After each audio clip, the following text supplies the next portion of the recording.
رسالة في الحياة، ومفروض كل إنسان يشعر بهذه الرسالة وينفذها.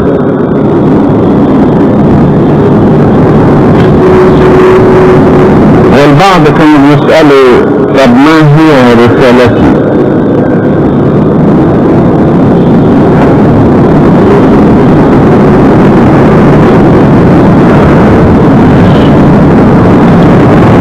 أهم رسالة للإنسان هي أن يعمل.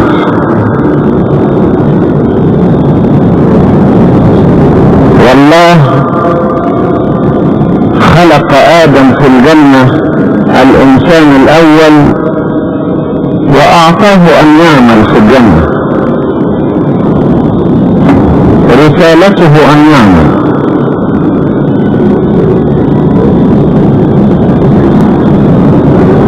وبولس الرسول بيقول اعملوا ما دام نهار، ما دام يوجد فيه نهار اعملوا. يأتي ليل او يأتي ظلام لا يستطيع فيه الانسان ان يعمل. السيد المسيح بيقول ابي يعمل حتى الان وانا ايضا اعمل.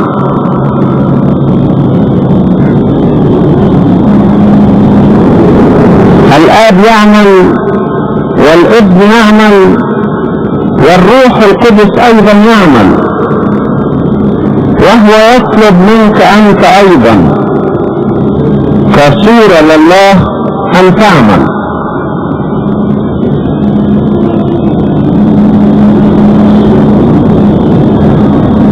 وأهم عمل هو العمل مع الله، لأن كل إنسان في الدنيا بيعمل، كل إنسان في الدنيا بيعمل، لكن هناك أعمال زائلة، هناك أعمال زائلة غير باقية، هناك أعمال مادية، هناك أعمال جسدية، هناك أعمال شريرة. ولكن أهم شيء أن الإنسان يعمل عمل الله، يعمل عمل الله أو يعمل مع الله، يعمل عمل الله أو يعمل مع الله، أن يعمل الخير على قدر ما يستطيع، يعمل الخير. ولتكن رسالتك في الحياة أن تعمل خيرا. لا يهمنا نوع الخير، إنما يهمنا أن تعمل خيرا.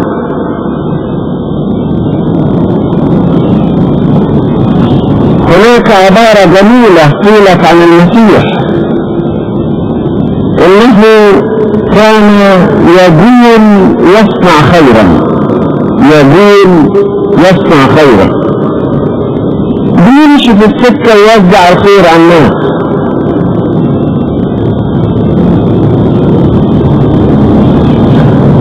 وهذا العمل بالنسبة لك ضروري، وهو رسالة لكل إنسان، رسالة لكل إنسان، يعني رسالة عامة غير الرسالات الخاصة.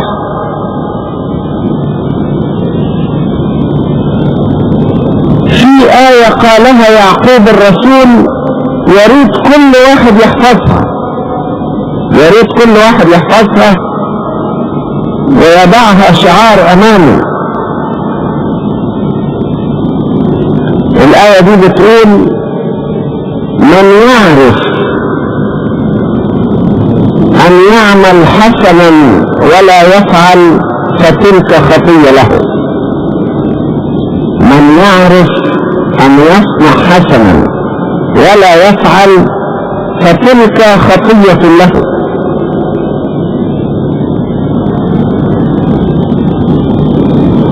إذا رسالتك في الحياة أن تعمل خيرا على قدر ما تستطيع، أن تنشر الخير في كل مكان، أن تعمل عمل الله. يعني إيش كيف تعمل عمل الله دي؟ الله يعمل على الأرض بطريقة خفية غير منظورة، لأن الله لم يره واحد قط، ولكن الله يعمل الخير عن طريق الناس بطريقة منظورة. يعمل الخير عن طريق الناس بطريقة منظورة، ولهذا الله يحل في الناس ويعمل في الناس. إن كنت إنسان الله أو رجل الله، لابد الله يحل فيك ويعمل فيك ويعمل بيك، يعمل فيك ويعمل بيك، وتكون أنت الصورة المنظورة لعمل الله، وتكون أنت الصورة المنظورة لعمل الله. يعني الله عايز يساعد واحد، ما بيساعدهاش بطريقة منظورة. الطريقة المنظورة هو أنت، فأنت تعمل عمل الله. الله مش باين من تواضعه وانت باين من محبة الله. يعني تصوروا الاتنين بيشتغلوا، ربنا وانت، وربنا بيختفي ويظهرك انت. هو اللي بيعمل فيك وهو غير منظور، وانت اللي بتشتغل وتبقى انت منظور. وهكذا افضل انسان هو الذي يكون أداة في يد الله يعمل الله بها. الله غير المنظور بيبحث عن أدوات منظورة يعمل بها، اللي هي أنت.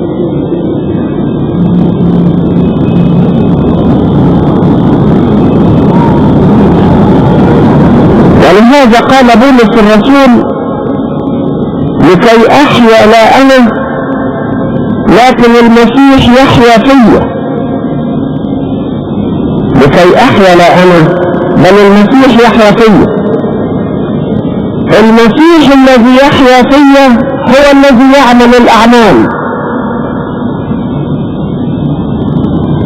عن طريق الإنسان المنظور الظاهر. الروح القدس يريد أن يكلم الناس. الروح القدس يريد أن يكلم الناس. روح الله يريد أن يكلم الناس، لكن كيف يكلمهم؟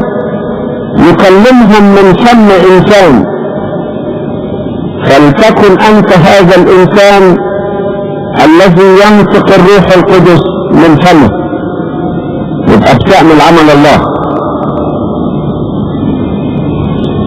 تجعل عمل الله غير الظاهر ظاهر عن طريقك.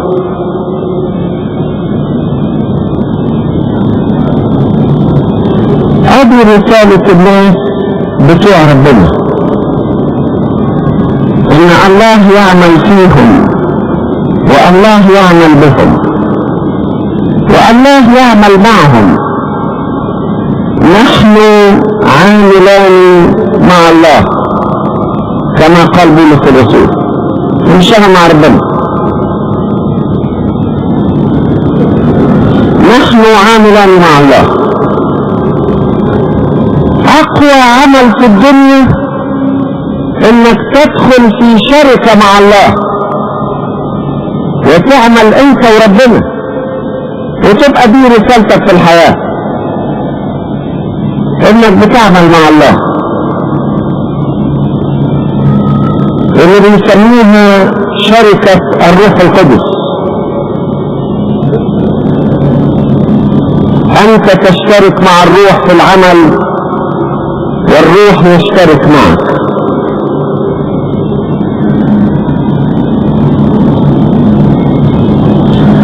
وهكذا اجعل هذا الأمر مبدأ لك. كل عمل يشترك الله معك فيه اعمله وانت مغمض عينيك،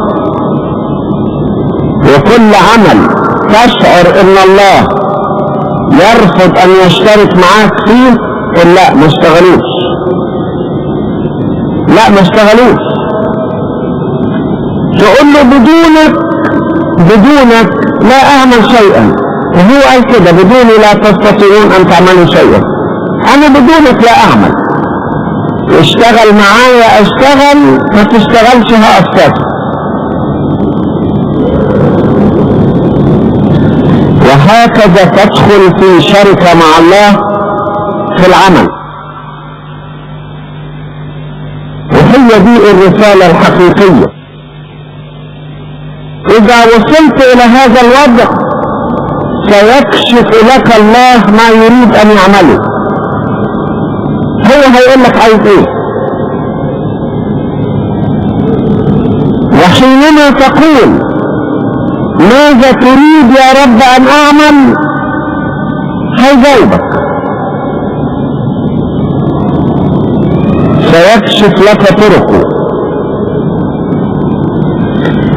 إنها كانت صلاة صلاها داود النبي، ونصليها نحن أيضا في المزامير.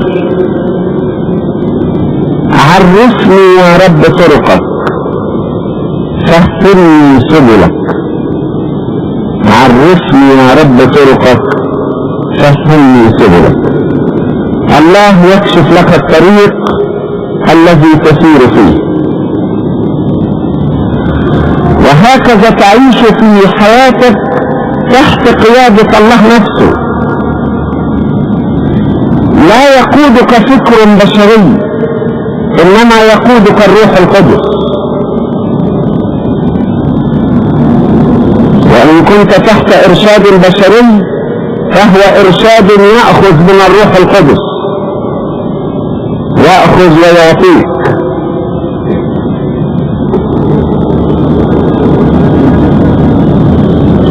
هذه هي الرسالة، أن تعمل مع الله وتعمل عمل الله. وأهم عمل لله هو خلاص النفس، لأنه جاء يطلب ويخلص ما قد هلك. جاء يطلب ويخلص ما قد هلك. كثيرون في الكنيسة يعملون أعمالا إدارية داخل الكنيسة، أو أعمالا مالية داخل الكنيسة، أو أعمال اجتماعية برضه داخل الكنيسة. لكن أهم عمل هو العمل الروحي، مع احتياجنا إلى هذا كله. العمل الأساسي هو العمل الروحي. ولذلك أحسن ناس يتولون أعمالا إدارية في الكنيسة الذين لهم إلى جوار العمل الإداري عمل روحي. لكن عمل إداري بس ممكن أن تجس معه النفس ويطلع الإنسان على مفيش.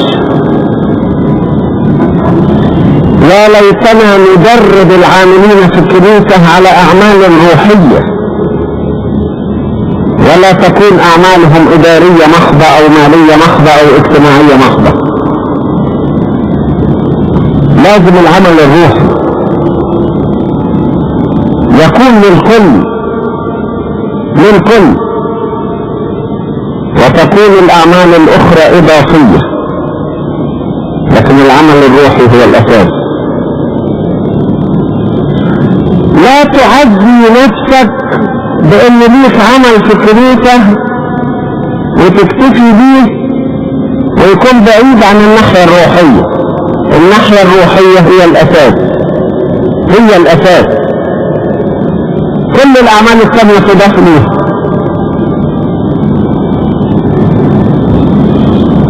ياما الشبان يقول لك انا بشتغل في نادي الكنيسة، وجايز يشتغل في نادي الكنيسة وطول اليوم خناق وتزعيق مع الاولاد ويكون عصره وهو في نادي الكنيسة.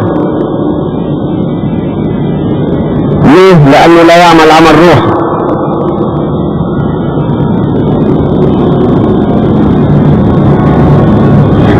ده مفروض خدم الكنيسة ايضا يكون لهم عمل روحي.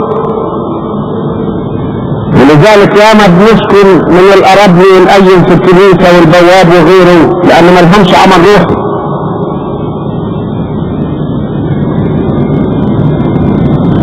لابد لكل الانسان عمل روحي.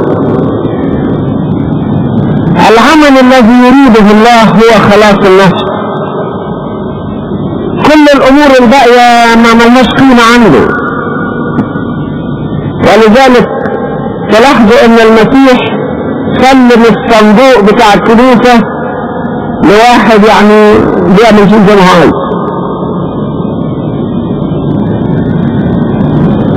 انا متهيألي لو سلم الصندوق لبطرس ولا يوحنا ولا يعقوب كانوا يقولوا له يا رب لو تسمح ادينا عمل يعني من شغلانتنا دي يعني، او على الاقل كانت تبقى بالنسبة لهم اعمال اضافية. ولذلك نجد ان الرسل قالوا لا يليق ان احنا نخدم موائد واننا نعكف على الصلاة وخدمة الكلمة. هذا العمل الروحي، نعكف على الصلاة وخدمة الكلمة، ونسيب خدمة الموائد لشوية شمامسة.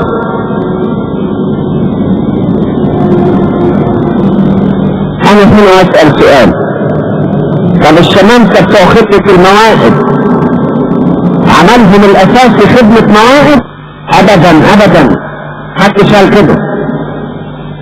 الشمامسة السبعة كانوا مملوئين من الروح القدس والحكمة، كانوا مملوئين من الروح القدس والحكمة. وواحد منهم الاول بتاعهم اللي هو استفانوس لا يحكي لنا الكتاب ان خدمته خدمة موائد، وانما يحكي لنا الكتاب عن استفانوس يقول استفانوس اللي بيقول عليه خدمة موائد، استفانوس اللي بيقول عليه خدمة موائد، اللي بيقولوا عليه ماسك الخدمة الاجتماعية. بيقول الكتاب في اعمال 6 واما استفانوس فإذ كان مملوءا إيمانا وقوة كان يصنع عجائب وآيات عظيمة في الشعب. الله، الحكاية مش خدمة موائد يا استفانوس، كان يصنع عجائب وآيات عظيمة في الشعب. ويقول سفر أعمال الرسل إنه وقف أمام 3 مجامع، وقف أمام 3 مجامع، مجمع الليبرتيين والقيروانيين والاسكندريين ومن الذين من كليسيا وأسر يحاورون استفانوس، ولم يقدروا أن يقاوموا الحكمة والروح الذي كان يتكلم به. يبقى حتى استفانوس اللي حطيه للخدمة الاجتماعية وخدمة المواعظ طلع راجل بتاع خدمة روحية وانتصر على 3 مجامع، ولم يستطيعوا ان يقاوموا الحكمة ولا الروح الذي كان يتكلم به. يبقى ايه بقى؟ يبقى لا يوجد تخصص في حكاية المواعظ دي، مستحيل لا يوجد تخصص في المواعظ. العمل الاساسي هو الروحيات. ان كان لغاية دلوقتي ليس لك عمل روحي في الكنيسة يبقى لسه ما اشتغلتش في الكنيسة. هو ده الكلام اللي بنقوله. إن لم يكن لك حتى الآن عمل روحي في الكنيسة فأنت لم تعمل بعد في الكنيسة. اشتغل عمل روحي. ربنا مش غاوي إداريات ولا ماليات ولا اجتماعيات، عايز عمل روحي بالإضافة إلى كده التنظيم، حاجة إضافية، لكن الأساس هو العمل الروحي. دي رسالتك. يبقى تسأل نفسك ما هو العمل الروحي الذي أقوم به في كنيسة الله؟ ما هو العمل الروحي الذي أقوم به في كنيسة الله؟ وما وزنه وما مقداره وما أهميته وما خطورته؟ ده شغلانتك. يؤسفني أن كثيرا من الناس عندهم سياسة التحويل. يعني سياسة التحويل يعني يحولها على غيره، تقول له خلاص الناس، يقول لك دي شغلة الأسيس، دي شغلة الشماس، دي شغلة مدارس الأحد، دي شغلة الوعاظ. أنا مالي يا عم، أنا إيه اللي دخلني في الشغلانة دي؟ إيه اللي دخلك في الشغلانة دي؟ أنت وظيفتك في الكنيسة متفرج زائر ولا عضو حي في الكنيسة؟ إن تألم عضو يتألم معاه باقي الأعضاء. لازم يكون لك عمل روحي في الكنيسة. لا تكتفي بأن تترك المسؤولية إلى غيرك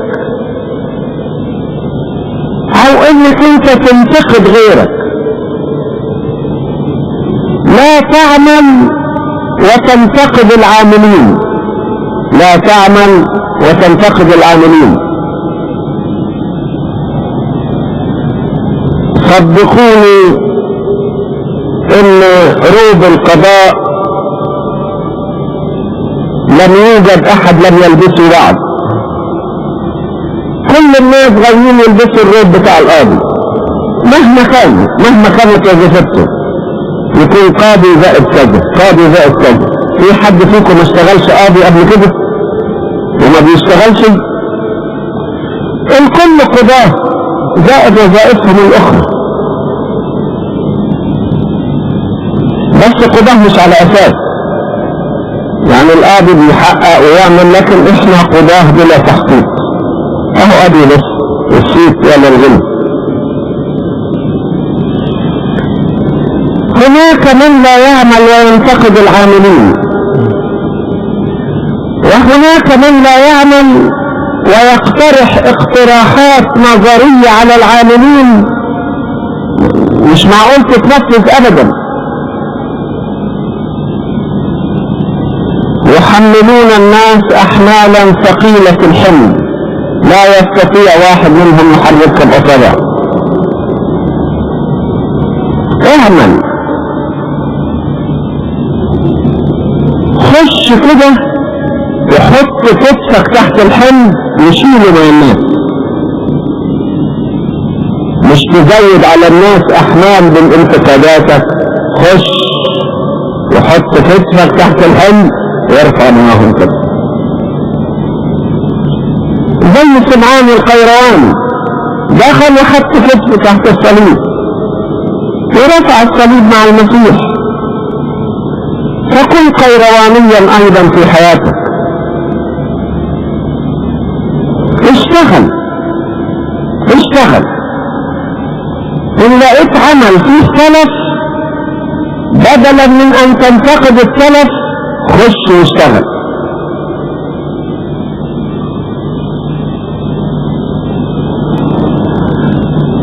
نحن نريد عاملين كثيرين بدلا من نصاحا كثيرين او مرشدين كثيرين. يعني كل واحد يحب يكون مستشار يبدي اقتراحاته وآراءه. اشتغل بدل ما تتكلم. العمل أيضا لابد أن يكون من كل القلب، من كل النفس، بكل القوة، بكل الإرادة. يعني لا يكفي أن تعمل عمل الله، إنما أن تعطي عمل الله كل قلبك، كل قوتك. الكتاب بيقول إيه؟ ملعون من يعمل عمل الرب برخاوة، يعني يعمل عمل الرب بتراخي، بكسل.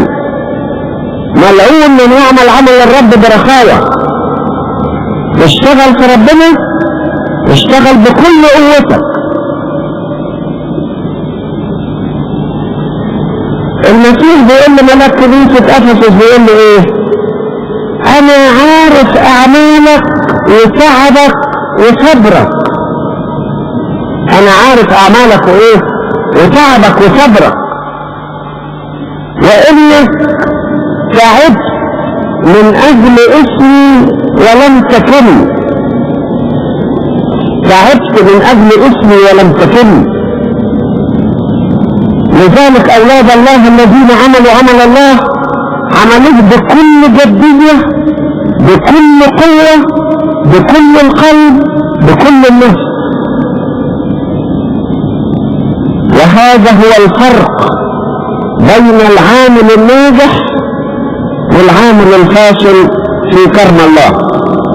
الجدية، القوة. ولهذا يقول الكتاب ان ملكوت الله قد اتى بقوة، وبقوة عظيمة كان الرسل يؤدون الشهادة. بقوة عظيمة كان الرسل يؤدون الشهادة، ونعمة عظيمة كانت على الكل. وكانوا يكرزون بكل مظاهرة بلا مانع، بلا عائق، بكل قوة.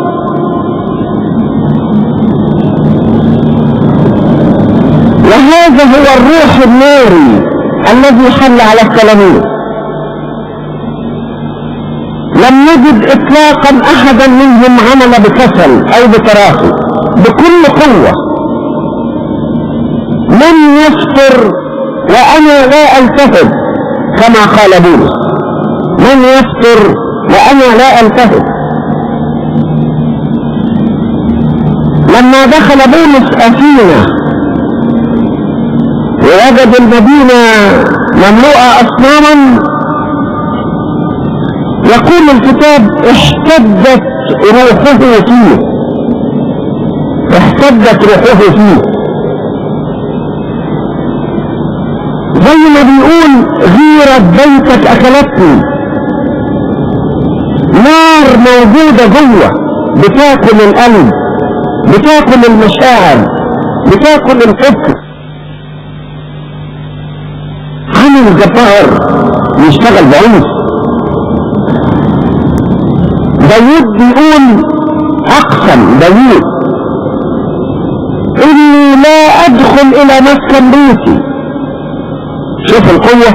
لا ادخل الى مسكن بيتي ولا اصعد على سرير فراشي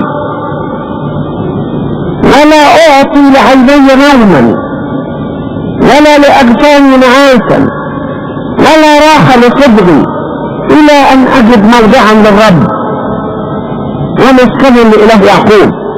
بقوة الناس بيشتغلوا. هذه عمل ربنا.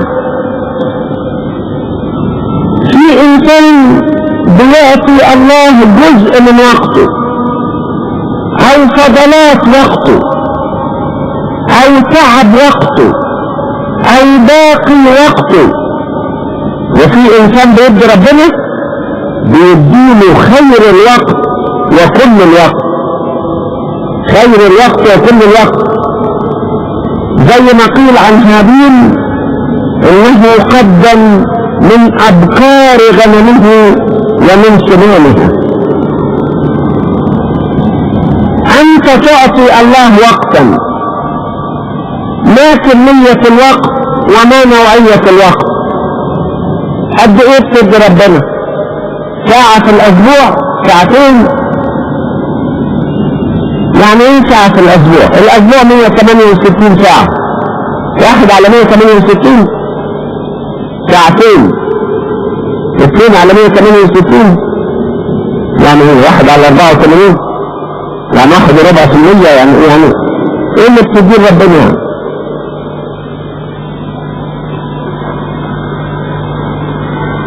بتدي ربنا فضلات وقتك. ويجي كلام خادم يقول احنا ايام الامتحانات ممكن بلاش نروح الكنيسة ايام، ممكن نعتذر عن الخدمة ايام الامتحانات. تعتذر عن الخدمة ايام الامتحانات؟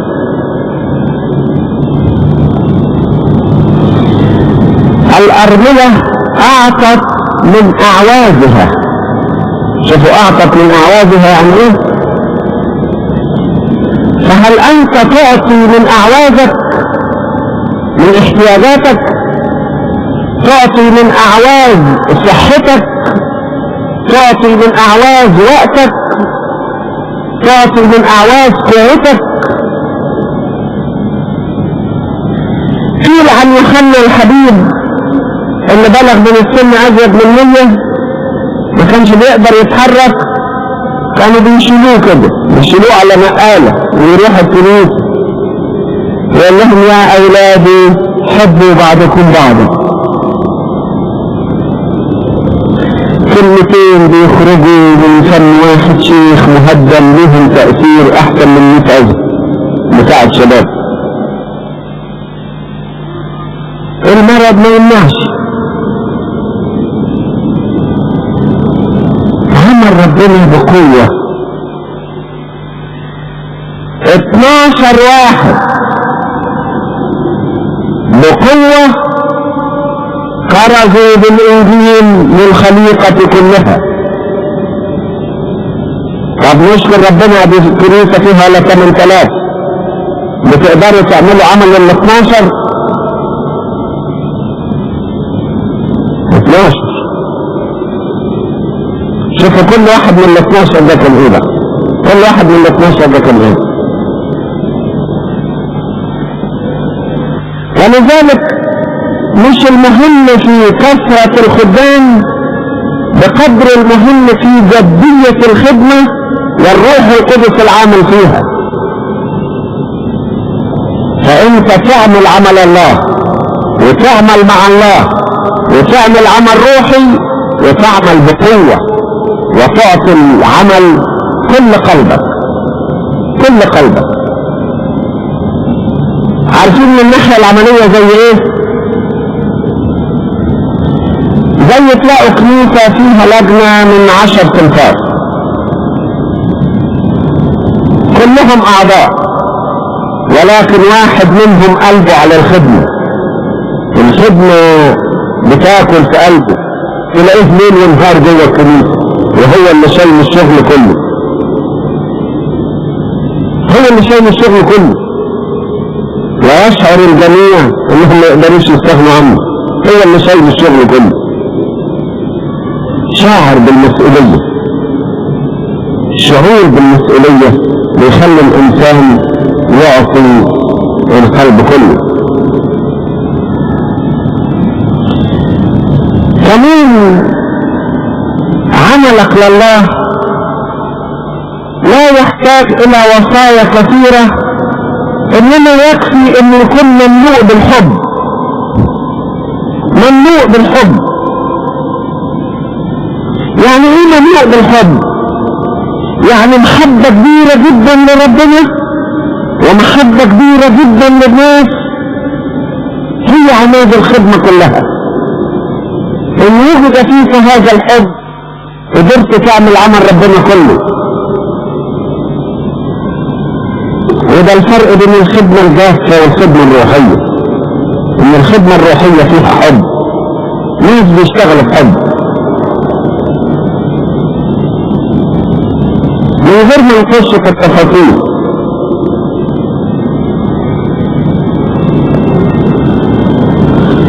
عمل الله يكون عمل مملوء بالإيمان. استفانوس كان مملوءا إيمانا وحكمة، علشان كده قدر يشتغل. يعني ايه إيمان؟ يعني أنت ستعمل وتؤمن إن الله بيشتغل معاك، وتؤمن إن الله هينجح العمل، ولذلك لا تيأس ولا تفشل مهما حصل. مهما حصل. شوفوا مثل لطيف، نحمية كان راح يبني سور أورشليم، كل الجو بالنسبة له كان صعب، ومؤامرات حواليه من كل موضع، ولكن كان مؤمنا ان لابد السور هيتبني، ولو قام الكل هيبني، ولو الاعداء هجموا عليه هيتبني. الطوبة في ايد والسيف في ايد وهيتبني السور، واللي يحصل. هذه طريقة الناس اللي عندهم ايمان. اللي ما عندوش ايمان ان وجد ضيقة في الخدمة يتعب، يعتذر، يعتقد، يقول انا متعقد، حتى الكنيسة فيها ضيقات، حتى الكنيسة فيها مشاكل، انا اسيب الكنيسة، انا ما اخدمش. ورا لك يا اخ، ايه ده؟ ايه اللي صوروا لك اتفكت كده بسرعة؟ ايه اللي جرى؟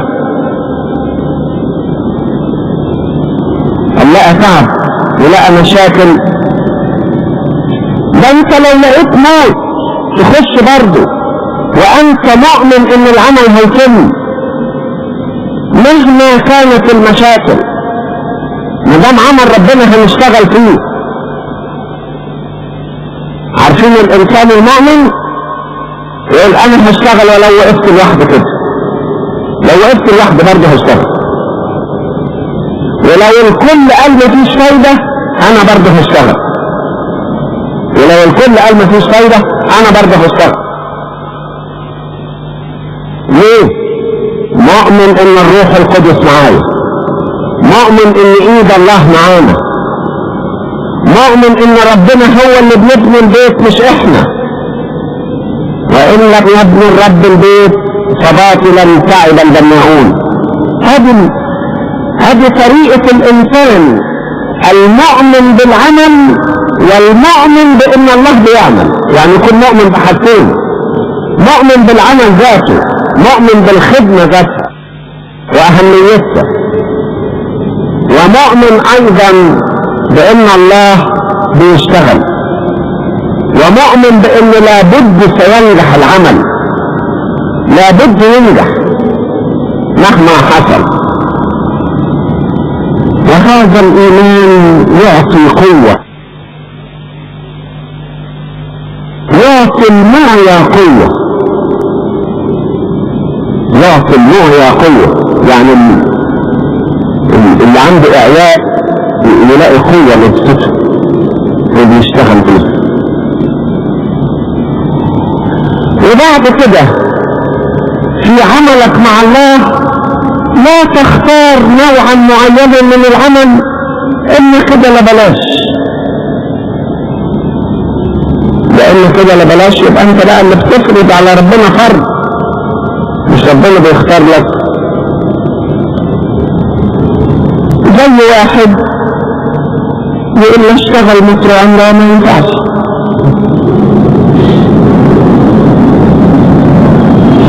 حطوه أسيس في حتة يقول لا أسيس وبيكون سعيد. أو إما يشتغل في كنيسة كبيرة من الكنائس المشهورة، لكن أنا بكل مواهبي وكل مقدراتي وكل الروح القدس اللي فيا أشتغل في قرية ولا في حارة؟ ده كلام يا عم، ده كلام. الكنيسة صحيح ما عندهاش نظر، ما بتقدرش اصحاب المواهب. لا يا حبيبي، ده انت تروح في الحارات وتروح في القرى وتروح في اصعب الاماكن وتقول انا يا رب اشتغل في اي مكان. هو انا عايز القاب ولا عايز مناظر؟ عايز القاب ولا مناظر ولا كنايس لها شهرة ولا مدن؟ زي واحد يبقى قسيس في العاصمة يقبل يبقى قسيس، يقولوا له قسيس في قرية ولا في الصعيد يعتذر يقول لا يسهر ربنا مش رايد. هو ربنا اللي مش رايد؟ ونقعد نفاصل. او مثلا واحد يتعين خادم في حته يقول لك لا الحته دي فيها مشاكل ما اخشهاش. الله، طب ده انت لازم تخشها عشان فيها مشاكل، لازم تخشها عشان فيها مشاكل عشان تحل المشاكل. اذا كان كل حته فيها مشاكل ما نخشهاش امال هتتحل ازاي؟ تتصلح ازاي؟ ازاي تتصلح؟ احنا ساعات بنختار لنفسنا للأسف. كثيرون يختارون العمل السهل. هقول لكم الصفات الغلط. كثيرون يختارون العمل السهل او العمل المشهور، العمل السهل او العمل المشهور او العمل اللي فيه عظمة، كما لو كانوا يبنون أنفسهم وليس يبنون الملكوت. وحتى بناء غلط للنفس، النفس ما تبنيش بالطريقة الغلط دي. انت لازم تعمل عمل الله، تعمل عمل الله في اي مكان، في اي مكان، في اي وضع، في اي متاعب، في اي مشاكل. تقول له انا يا رب في ايدك، حطيني منين ما تحطني. مرقس الرسول ربنا بعته مصر، مرقس الرسول ربنا بعته مصر.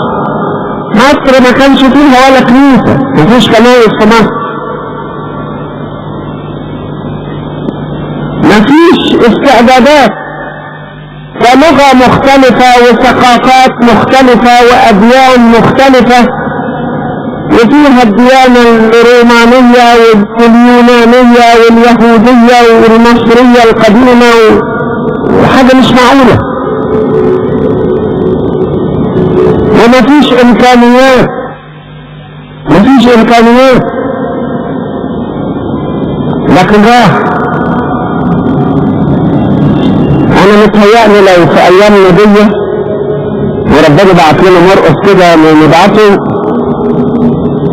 ونقول له تروح في الحته الفلانيه يقول يا جماعه نفكر ده عمل تراثي، ايه ماليته، ايه اداريته، ايه الهيئات اللي تصرف عليه، الهيئات اللي تنظمه، كم خادم يروحوا معايا. دي فرقه لازم نشتغل بعقل، يكون معايا طبيب، يكون معايا مدرس، يكون معايا الشيء الفلاني. ده كلام مش معقول. اللي عايز يشتغل مع ربنا ترميه جوه النار، ولا جوه النار امشي مع ربنا. زي ما الثلاث فتية مشوا جوه النار مع المسيح. انا بشتغل مع ربنا جوه النار، ما دام ربنا موجود يبقى النار مش هتأذيني، ما دام ربنا معايا يبقى النار مش هتأذيني، انا بشتغل مع ربنا. اعملوا عمل الله بأي صورة من الصور، بأي صورة من الصور. في ناس يتمسكون بالرسميات، والرسميات تتلف كل حاجة. هقول لكم طريقة من طرق ربنا. في لبس ماشي في السكة، ماشي في السكة صفة، وهو ماشي لقى راجل حبشي، الخاص الحبشي بيقرأ سفر أشعياء، راح مسكه بتقرأ ايه؟ ودخل معاه في الخط، وابتدى من أشعياء لغاية لما عمده وخرجه بوضع آخر. ايه تلبس؟ انت تعينت في الشغلانة دي؟ ده صدق. وانا ماشي في السكة كده، وانا ماشي في السكة ربنا طبب واحد في ايدي، رحت ماسكه ووصلت لربنا.